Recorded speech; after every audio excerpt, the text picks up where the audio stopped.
Subtítulo: Período terciario. 33. Con el período terciario comienza un nuevo orden de cosas para la Tierra. El estado de su superficie cambia completamente de aspecto, las condiciones de vitalidad se modifican profundamente y se aproximan al estado actual. Los primeros tiempos de ese período se caracterizan por un cese en la producción vegetal y animal, todo revela señales de una destrucción casi general de los seres vivos, y aparecen después sucesivamente nuevas especies, cuya organización, más perfecta, se adapta a la naturaleza del medio donde están destinadas a vivir. 34. Durante los períodos anteriores, la corteza sólida del globo, debido a su escaso espesor oponía, como hemos dicho, una débil resistencia a la acción del fuego interior. Fácilmente despedazada, esa envoltura permitía que las materias en fusión se derramasen libremente por la superficie del suelo.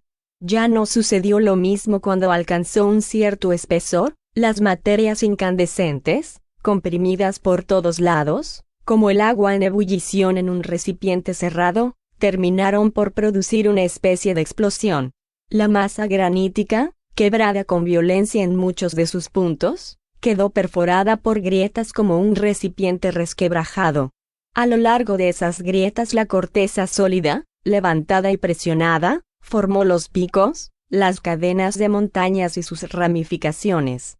Ciertas partes de la envoltura no llegaron a ser despedazadas, y solamente se elevaron, mientras que en otros sitios se produjeron sacudidas y hundimientos. La superficie del suelo se volvió muy desigual. Las aguas, que hasta aquel momento cubrían de manera casi uniforme la mayor parte de su extensión, fueron empujadas a las zonas más bajas, dejando secos vastos continentes o cumbres de montañas aisladas, que formaron islas. Ese es el gran fenómeno que ocurrió durante el período terciario, que transformó el aspecto del globo.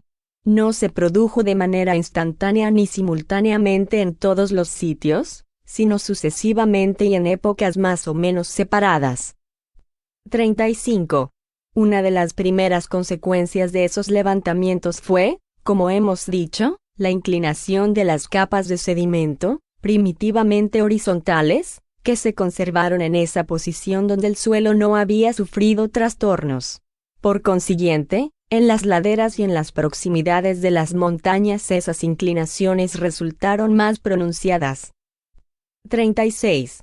En las regiones donde los estratos de sedimento conservaron la horizontalidad, para llegar a los de formación primaria se debe atravesar a menudo todos los otros hasta una considerable profundidad, y al final se encuentra forzosamente la roca granítica.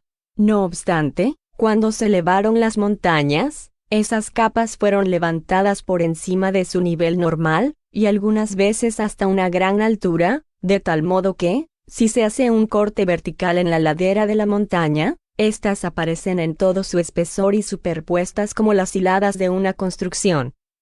A eso se debe que en elevaciones importantes se encuentren enormes bancos de conchas, primitivamente formados en el fondo de los mares.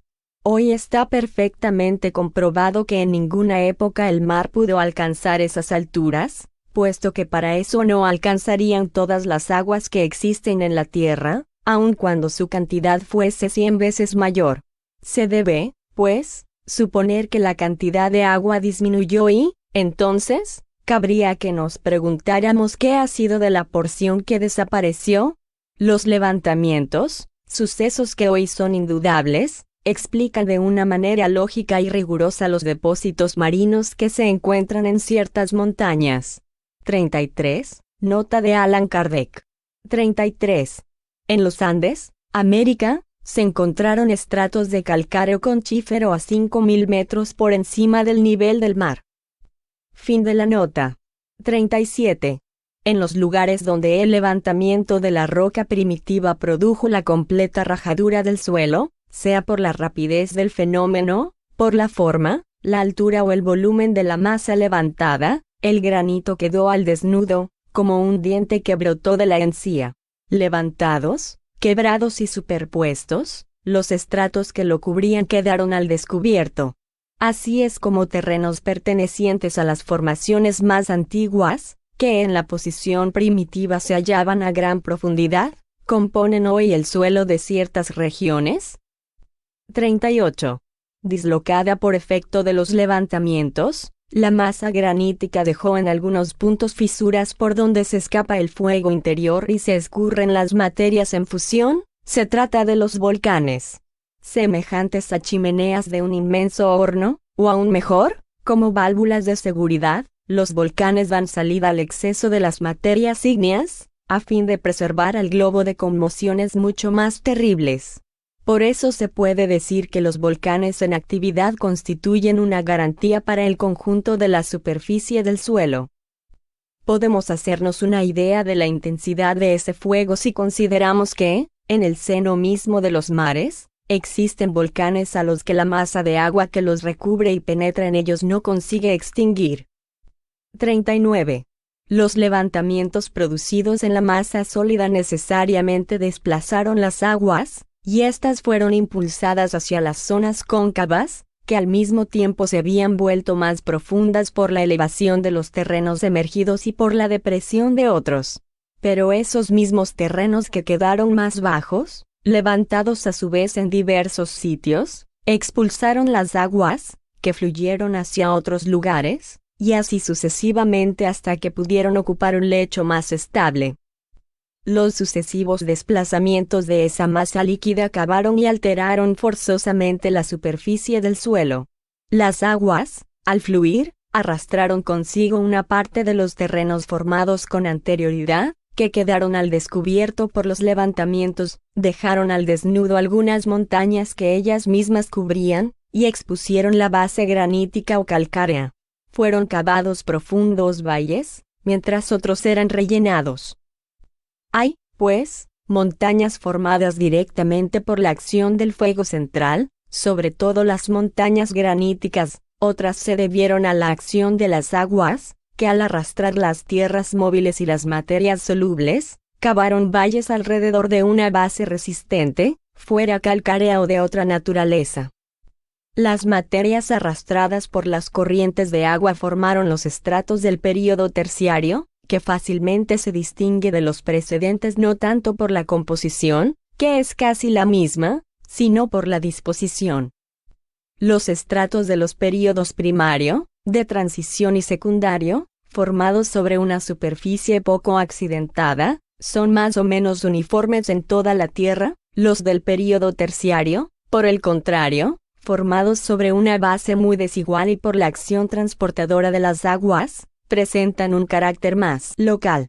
En todos los lugares donde se han hecho excavaciones de cierta profundidad se encuentran todos los estratos anteriores en el orden en que se formaron, con excepción del terreno terciario, en el que no siempre se encuentran todas sus capas. 40.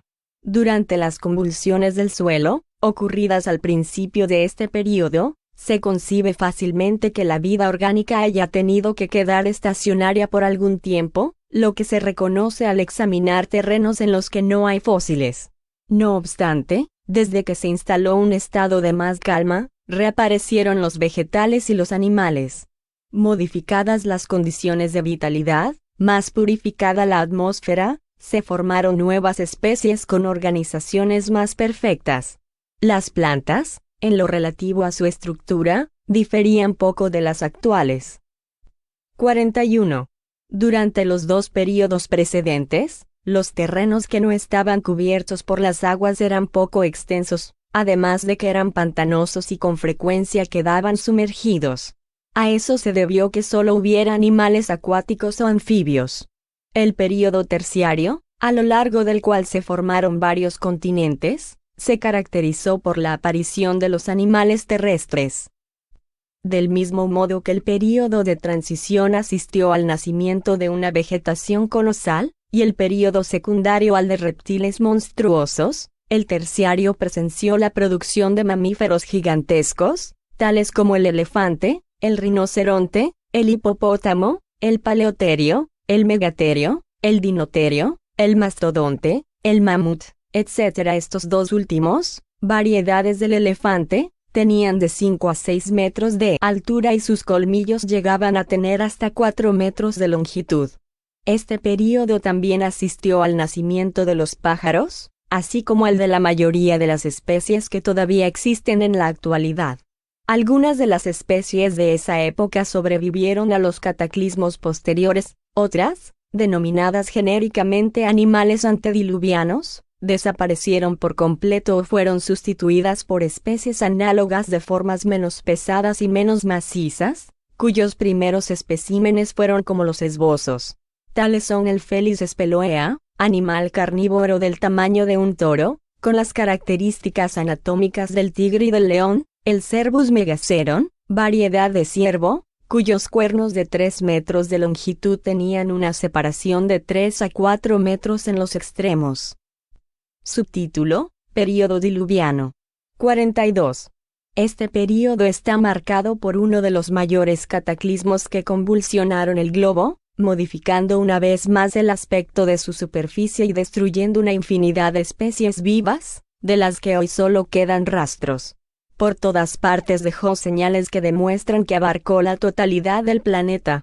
Las aguas, expulsadas con violencia de sus lechos, invadieron los continentes y arrastraron consigo tierras y peñascos, desnudaron montañas y arrasaron bosques seculares.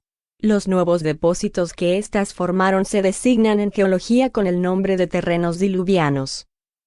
43. Uno de los vestigios más significativos de esa gran catástrofe son las rocas llamadas bloques erráticos. Reciben esa denominación los peñascos de granito que se encuentran aislados en las planicies, apoyados sobre terrenos terciarios y en medio de terrenos diluvianos, algunas veces a muchos cientos de leguas de las montañas de donde fueron arrancados. Es evidente que solo pudieron ser transportados a tan grandes distancias por la acción violenta de las corrientes. 34. Nota de Allan Kardec. 34. Uno de esos bloques, proveniente sin dudas, por su composición, de las montañas de Noruega, sirve de pedestal a la estatua de Pedro el Grande, en San Petersburgo. Fin de la nota. 44. Otro hecho no menos característico, cuya causa aún no se ha podido descubrir, es que en los terrenos diluvianos se encuentran los primeros aerolitos. Visto que recién en esa época comenzaron a caer, se concluye que la causa que los produce no existía anteriormente. 45. Fue también en esa época que los polos comenzaron a cubrirse de hielo y que se formaron los glaciares en las montañas, lo que indica un significativo cambio en la temperatura del globo. Ese cambio debe de haber sido súbito, pues si se hubiese producido gradualmente, animales como el elefante, que hoy solo viven en los climas cálidos y que se encuentran en tan elevado número en estado fósil en las tierras polares, habrían tenido tiempo de retirarse poco a poco hacia las regiones más templadas. Todo indica, por el contrario, que fueron tomados por sorpresa por una ola de frío y quedaron sitiados por los hielos. 35. Nota de Allan Kardec. 35. En 1771, Pallas, el naturalista ruso, halló en los hielos del norte el cuerpo entero de un mamut que estaba recubierto de piel y conservaba parte de su carne. En 1799 se descubrió otro, igualmente encerrado dentro de un enorme bloque de hielo, en la desembocadura del río Lena, en Siberia, y fue descrito por el naturalista Adams. Los yakutes de los alrededores despedazaron sus carnes para alimentar a sus perros. La piel se encontraba cubierta por pelos negros y el cuello estaba guarnecido por una espesa crin. La cabeza, sin los colmillos, que medían más de 3 metros, pesaba más de 400 libras. Su esqueleto se halla en el Museo de San Petersburgo.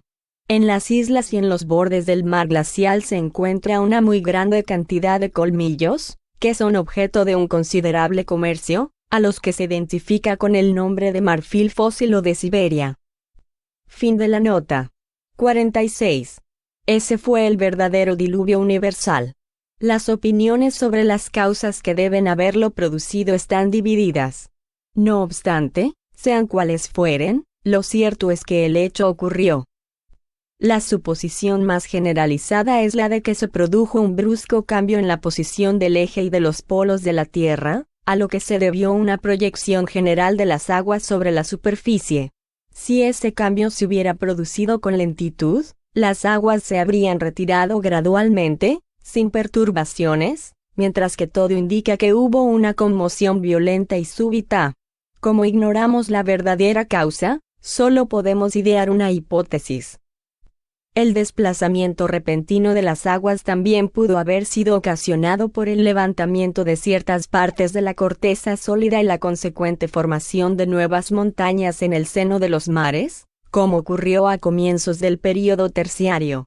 No obstante, eso no explica el cambio súbito de la temperatura de los polos, sin mencionar que el cataclismo, en ese caso, no habría sido general. 47. Durante la tempestad causada por la agitación de las aguas perecieron muchos animales, otros, para escapar a la inundación, se retiraron a lugares más altos, en busca de cavernas y grietas, donde perecieron en masa, por el hambre o por devorarse unos a otros, o incluso tal vez por la irrupción de las aguas en los lugares donde se hallaban refugiados y de donde no pudieron huir. Así se explica la enorme cantidad de huesos de animales diversos, carnívoros y otros, que se encontraron mezclados en ciertas cavernas, que fueron llamadas por ese motivo brechas o cavernas de huesos. Se los encuentra en la mayoría de los casos bajo las estalagmitas. En algunas de ellas, los huesos parecen haber sido arrastrados hasta allí por corrientes de agua. 36. Nota de Allan Kardec. 36. Se conoce una gran cantidad de cavernas semejantes, algunas de enorme extensión. En México existen varias, de muchas leguas. La de Adelsberg, en Carniola, Austria, no tiene menos de 3 leguas. Una de las más destacables es la de Geilenreuth, en W/RTMBERG. Son numerosas en Francia, Inglaterra, Alemania, Sicilia y en otras regiones de Europa. Fin de la nota. Subtítulo: Período postdiluviano o actual. Aparición del hombre. 48. Una vez restablecido el equilibrio en la superficie del globo, la vida animal y la vegetal retomaron rápidamente su curso. El suelo, consolidado, mostró una condición más estable, el aire, más puro, se volvió apropiado para órganos más delicados. El sol brillaba en todo su esplendor a través de una atmósfera límpida, y difundía con su luz un calor menos sofocante y más vivificante que el del horno interior. La tierra se poblaba de animales menos feroces y más sociables, los vegetales, más suculentos, proporcionaban una alimentación menos grosera, todo, en fin, se encontraba preparado en el planeta para el nuevo huésped que habría de habitar en él. Entonces apareció el hombre, el último ser de la creación, aquel cuya inteligencia contribuiría de ahí en adelante al progreso general, a medida que realizaba su propio progreso. 49. ¿El hombre existe realmente en la Tierra desde el período diluviano, o puede haber surgido antes de esa época? Esta cuestión es muy controvertida en la actualidad, pero su solución, sea cual fuere, nada cambiará en el conjunto de los hechos constatados, ni hará que la aparición de la especie humana no sea anterior, en muchos miles de años, a la fecha que le asigna la Génesis bíblica. Lo que llevó a pensar que la aparición de los hombres se produjo con posterioridad al diluvio fue el hecho de que no se hallaron vestigios auténticos de su existencia en el período anterior. Las osamentas descubiertas en diversos lugares, que derivaron en la creencia de que existió una supuesta raza de gigantes antediluvianos, fueron reconocidas como pertenecientes a elefantes. Sobre lo que no existen dudas es que el hombre no existía en el período primario, ni en el de transición, ni en el secundario, no solo porque no se descubrió ningún indicio de él, sino también porque no había condiciones de vitalidad para él. Si su aparición se produjo en el terciario, solo puede haber sido al final de ese período, y en una pequeña cantidad. Además, como fue breve, el período diluviano no determinó cambios notables en las condiciones atmosféricas, a tal punto que los animales y vegetales fueron los mismos antes y después de él. No es, pues, imposible que la aparición del hombre haya precedido a ese gran cataclismo, Hoy está comprobada la presencia del simio en aquella época, y recientes descubrimientos parecen confirmarla del hombre. 37. Nota de Allan Kardec. 37. Veas El hombre antediluviano por Boucher de Perthes, Los instrumentos de piedra, idem. Discurso sobre las revoluciones del globo, por George Cuvier, comentado por el Dr. Oefer. Fin de la nota. Sea como fuere, que el hombre haya aparecido o no antes del gran diluvio universal, lo cierto es que su rol humano solo comenzó a esbozarse realmente en el período postdiluviano. Ese período, por lo tanto, puede caracterizarse por la presencia del hombre en la Tierra.